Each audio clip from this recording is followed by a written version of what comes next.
Hey guys, welcome to another episode of War with the Dork. We're looking at episode 22 right now. Let's get right into it. If you like this video, please like and subscribe for more. I do a couple other little bits of content besides war recaps you might find interesting. But without further ado, let's get into it. Looking at attack number 1. We're doing a pretty much punch cross, 15k up I guess. Astonishing X-Men into symbiotes, and this is a very easy counter. I think you can get pretty high up on this. Obviously this is an engineering, so they're starting with defense up. Makes it a bit harder because I can't kill the Scream right off the bat, but I want to get blind on her at the very least, which is why I didn't go for the Carnage. That stops the offense down. So then Anti-Venom does his thing, but he doesn't get to steal offense up. That makes this match a lot easier. We clear those bleeds off. We're going to stop ourselves from ever dropping low. We're going to make them do less damage with this slow. And give them some offense down. Anti-Venom's already taken his turn, so he's not going to cleanse that right now. And now we have a stun. So who am I going to stun? Hopefully Anti-Venom here. Yeah, so now he's not going to cleanse anything on his next turn.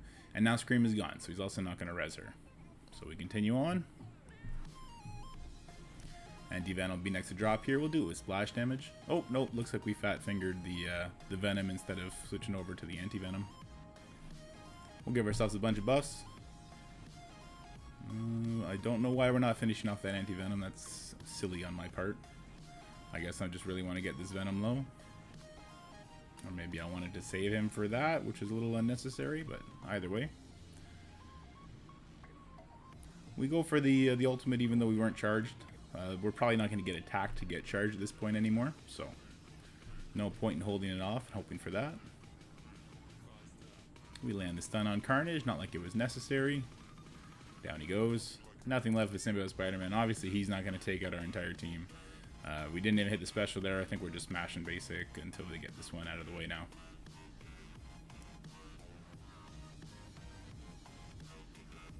We have it on auto. There you go.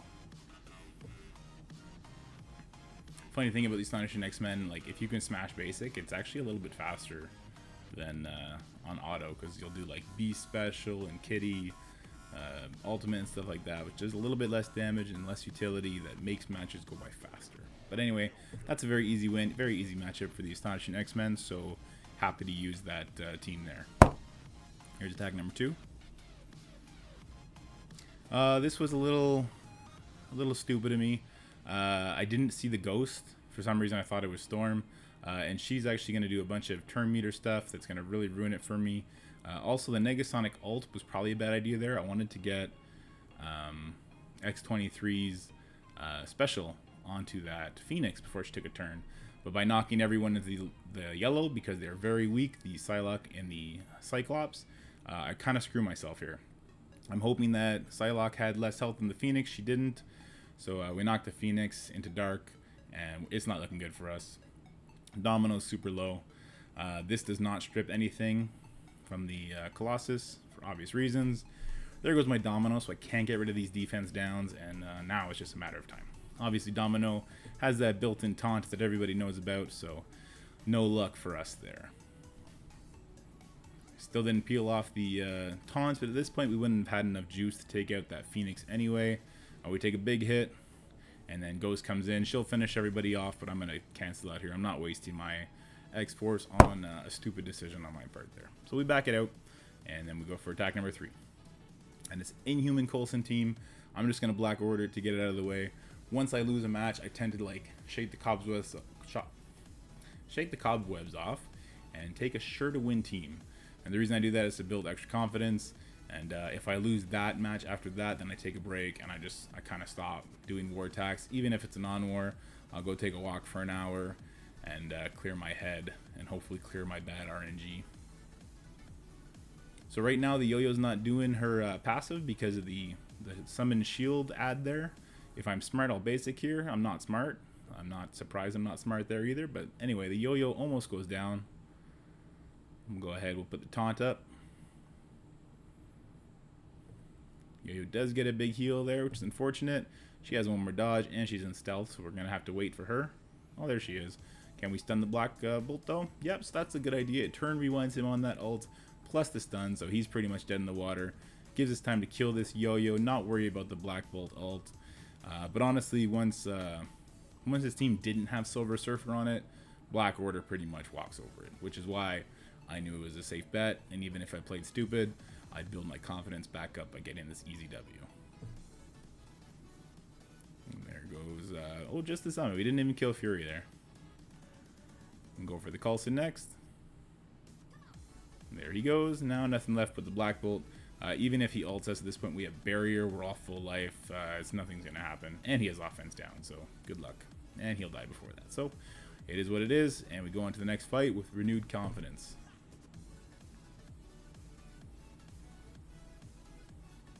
This alliance really had us on the ropes, but we did get them into Toe's position, and we actually pulled it off, which was nice. I'm not sure why we're still on the screen. I must not have cut it properly. Sorry about that. There you go. Unfortunately, my last video got corrupted, as did my MVP screen. We did win this war, which was nice. It was a 20 million punch up, but I don't have the proof of that. And the last fight actually shows them up on us. But you can take my word for it. We did win the war, and it made us 3 for 3 on the week. But we did have an empty shell alliance on Monday, so we were able to balance off our war buys without having to core for them, which is nice. So great week. And now we're starting out this week right now with a pretty tough war, and I don't think we're going to pull it off. But you'll see that probably by Wednesday I'll have that video out. So this is a punch-down mirror matchup, Infinity Watch versus Infinity Watch.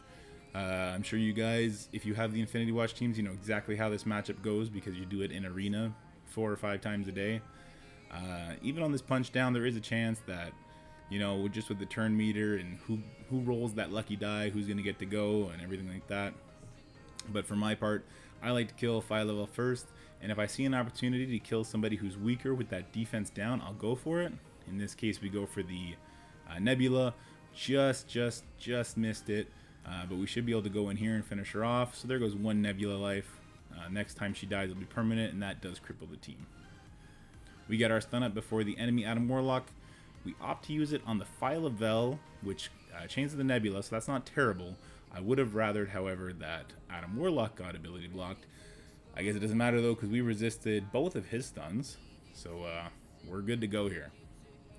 That Nebula drops, so no problem there.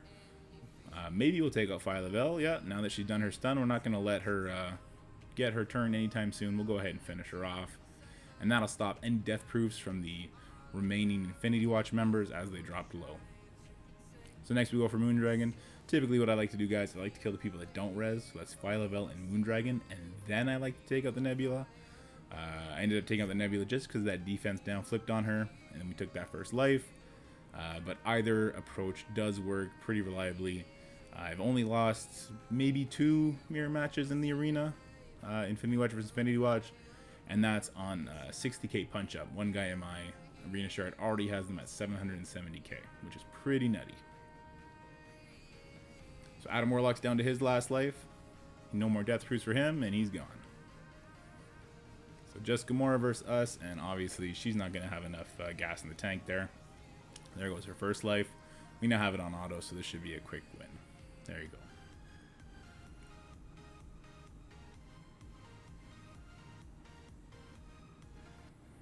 So yeah, was that G15 on everybody? Adam Warlock. He must be missing the miasma. Hopefully he gets good stored RNG going forward. Next we have Skillitsry. We're doing about a 50k punch down. I'm doing my Uncanny X-Men, but subbing in Captain Marvel to take off some buffs. However, she's dead before she gets to take a turn. I guess unsurprisingly. So next we get to go with our Uncanny X-Men on a 4v5 against the Skillitsry team. They don't have, I'm looking, that must be the Black Widow they don't have. Instead they plugged in Captain Marvel. That's probably a mistake on their part. Yes, it killed my Captain Marvel, but after that initial burst, Black Widow is way more helpful than Captain Marvel is. We get our Phoenix up. They get defense down. Our Cyclops is basically going to annihilate everybody now. So there you go. We basic over there to peel off some buffs. Cyclops goes, puts a bunch of people low. My Psylocke will go in with the special, take out some more people. And now we'll use our ultimate here. There goes Captain Marvel. So we're just fine here. And then it's a 4v1 now. So yeah, the best part about Skillitsry is once they do their little opener, There's not much they can do except focus Phoenix, which kind of gives Phoenix new life in the war meta for me. If I see a Skillitry team on defense, I'm going to use my Uncanny because it's been pretty consistent. Now this Red Guardian is healing up a ton. We have it on auto, so it shouldn't take too much longer. He's resisting everything, unsurprisingly. I have a very small Cyclops. I think he's gear tier 13. I wanted to bring him up to 14, but then I think Xfactor came out, so I started working on them mutants. And then I backed off them, and I don't know what I was doing since then. But I haven't been able to revisit Cyclops just yet. So next, what do we got? Attack number 6. This is a giant punchdown, almost 200k. This is Kestrel Black Bolt against the Heroes for Hire. This is a very easy win. It's just a matter of time. What are we going to do here? We're going to summon the minions. I guess we're thinking about it. No, we go for the speed up. I do think that is the smarter move. Gets your Black Bolt to go faster, which helps you make sure you get to take this Colleen out very easily. So my Kestrel's getting beat up pretty bad. Enemy Captain Marvel does hit my my Invisible Woman, which is actually lucky that she didn't go for the Yo-Yo or the Fury, because that would have killed them. My Invisible Woman then will give us some barrier. Probably should have cleansed there. That might have been a better move, but that's okay. So even this giant punch down, I am in a little bit of trouble because Yo-Yo just gets smacked around a lot. But we have one more charge on that Colleen, and if we get that down, then we'll be a-okay. So Luke Cage actually gets pinged down from a Fury assist, and that's why I love Fury on this team. You notice that Luke Cage was not in red, but because he got called in for an assist on a defense down, he went and absolutely crushed that Luke Cage before he was able to rebalance. However, while I was spouting off at the mouth, our Yo-Yo was taken out, but Fury summoned in his minions, and Invisible Woman put us in stealth. So now we have minions, we have Kestrel passive, their Colleen is already dead, and we are just going to town on these guys. So there goes Iron Fist's last passive. Unfortunately, had defense down. I don't know why that happened. Okay, no, he still came back. Why does he have a charge up, though? That might be a Phantom charge. I believe I just saw him with one remaining charge. No, there it goes now. Okay. I'll have to take another look at that. That looked a little wonky. I might have just misseen earlier that he had only one charge. There goes Captain Marvel. We'll start beating up on Iron Fist. There goes Iron Fist. And last but not least, Misty Knight. So like I said, guys, very big punch down, very unsurprising. This is a great counter if you want a very sure win. I would always suggest doing a 100k punch down. Not that it can't punch across, but that it is sketchy at best. And the way the passives work with Black Bolt and when he burps at the enemy before or after they rebalance is kind of wonky, especially with the Fury assist. So 100k punch down for safety, you should have like an 85 to 95% success rate with that. So you always want to make sure you're taking as sure to win possible. I think we had a little disconnect issue there because normally I'm by my phone. I might be on the road doing these attacks. But we get through it. So there we go, attack number 7. So this is a 80k punch up. This is Xfactor. You'll notice I made a mistake. I tried to sub out Storm for Namor, but I ended up subbing out Polaris for Namor, which sucks because Polaris is awesome, and because of Adam Warlock, I have all these guys built up to gear tier 14. I think Shatterstar is even gear tier 15 now. 0 T4s on them, but they are pushing about 500k. So as soon as I'm done with Infinity Watch, I'm gonna start dumping T4s into Xfactor. Should have some good footage of them, hopefully taking out the Brotherhood Doom teams. I could show you guys that. That's always fun matchup. Always fun to take out Dooms. Really pads your damage done numbers in war, which is fun for me anyway. Kind of a glory horror like that, I guess. But even still, even with that mistake, yeah, Xfactor just tears through Wave 1, which, I mean, shouldn't be a surprise.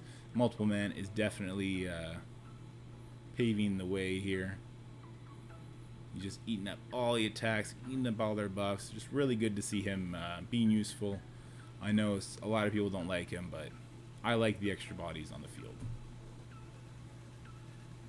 We finally have it on auto, and it's a pretty big Captain America. I think it was around 130k.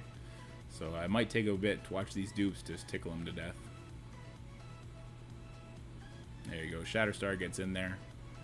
Yeah, so I took Shatterstar to 15 before Longshot just because for some reason he was a little bit stronger. I think he has one more gold star. 120k Captain America. And I just hit the gear, gear all button on. So attack number 8. Now this is a matchup that worked last time. It is a 20k punch up now. I subbed out Punisher because he did nothing, and I subbed in Zemo. Now you'll notice there is no Adam Warlock this side, and that's actually going to make it harder. Kestrel makes this matchup not work, unfortunately, but it was good to check for science.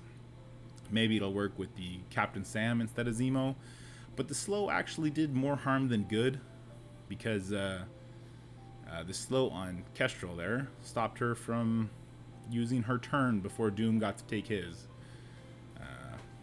Or rather, before he gets to use his ultimate. I think she's going to ult him, or something happens here where she eats up all of Doom's ults. We'll see here in a second, I'm sure. Maybe Moondragon resisted the slow from Zemo. That's probably what happened. Yeah, so she's going to clear everything. Falcon's just a little bit too small to take him out, or take Kestrel out. And so Doom ends up ulting, and his first bot is eaten up like that, so he's not going to have the offense up. Nor did I get to attack the Moondragon to flip that defense up and all that. But we look pretty good, right? So we're looking pretty good still. In my head, I thought I still had this. Try and stun the Gamora. The stun lands, which is great. Try and get a slow and a ability block on her now. That gets resisted the ability block. I really needed that because I know she's about to ult, and I know she's going to get a resist on whoever she hits. And my Doom has those 2 deadly Gamora bleeds. That's very dangerous. My Red Guardian isn't going to get his taunt up in time. We do get rid of the Moondragon, which is nice. 1 Nebula hit, but here he goes. Zemo's dead. And then the basics on Doom are going to kill my Doom. And then, yeah, we lose from there, unfortunately. I think I could have won this matchup had I played it a bit different. Had that ability block from Zemo landed. 6 red star Zemo didn't land on the Gamora, unfortunately. And that's probably because that individual might have Moondragon's passive T-Ford. You really shouldn't rely on debuffs landing against Infinity Watch because that 60% resistance and focus bonus from Moondragon is nuts. Sorry about the phone flip there. Upside down. This is me raging, I guess. Oh my god, that was going so well. Grr. Rage typing. Fat fingers. Until randomly Gamora. What am I doing? I should have just said that was going so well till it wasn't. So let's get out of here. I don't know why that wasn't cut off. Attack number 9. This is just me cleaning up my own mess. And like I said, attack number 10 got corrupted, and so did the victory screen and the MVP. I don't actually remember who got MVP, but you'll notice I'm using my Xforce that failed that earlier attack. They go in here, they quickly clean up the last of it, and then we're done. So, like I said, it looks like we're about to lose this war, about 200 points down, but we put them in toes better than they put us in toes, and so we're able to steal that victory, making it 3-for-3 week, which was great. Sorry about not having the MVP for you. You could probably assume it was Red, Big Red, or Mo Black. Those guys are jerks and never let anybody else have it. But that is what it is, guys. I love them, and I love all you. So happy week, happy Monday. Hope you guys are happy, healthy, having fun, and I'll see you in the next video, probably on Wednesday, and sometime this week I'll have a beta 4.3 video coming out, so look forward to that. But until then, peace.